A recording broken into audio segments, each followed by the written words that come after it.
Hello. So today I was at a hackathon where we were talking about algorithmic bias and what can we do to address the issue from both the programming stage and the psychological stage, and it was really fun. It was really great.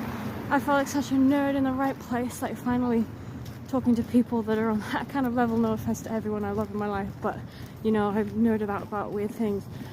And what was interesting is, you know, it was great to share all these ideas and talk to people from all over, mostly from Toronto.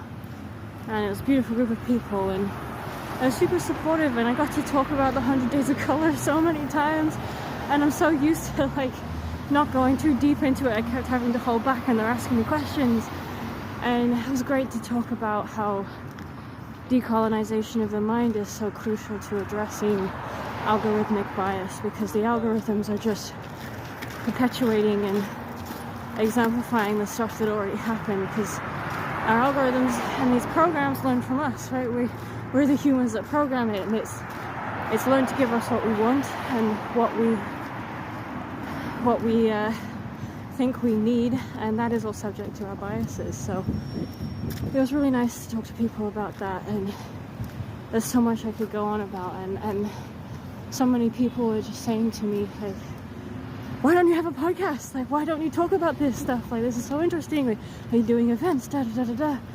But I haven't done that, because I still feel like there's a part of me that doesn't really believe that people want to hear about the long-term psychological impacts of colonization and how that is impacting our technology and how that is contributing to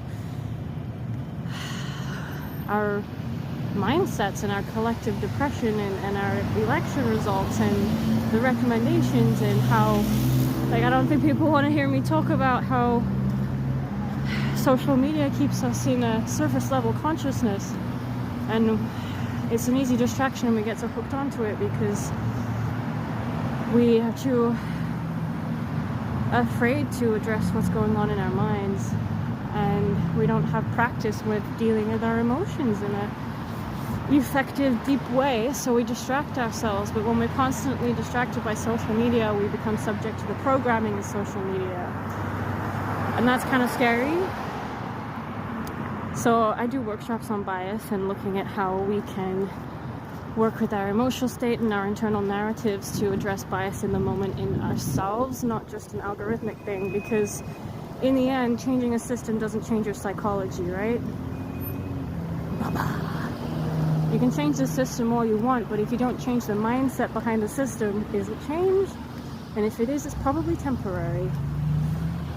Something to think about. But if you want to hear more about this stuff, please let me know, because I have so many things that I don't talk about, which I like to, but I feel like I'm just weird, and you know, maybe people don't want to talk about these things. But hey, let me know.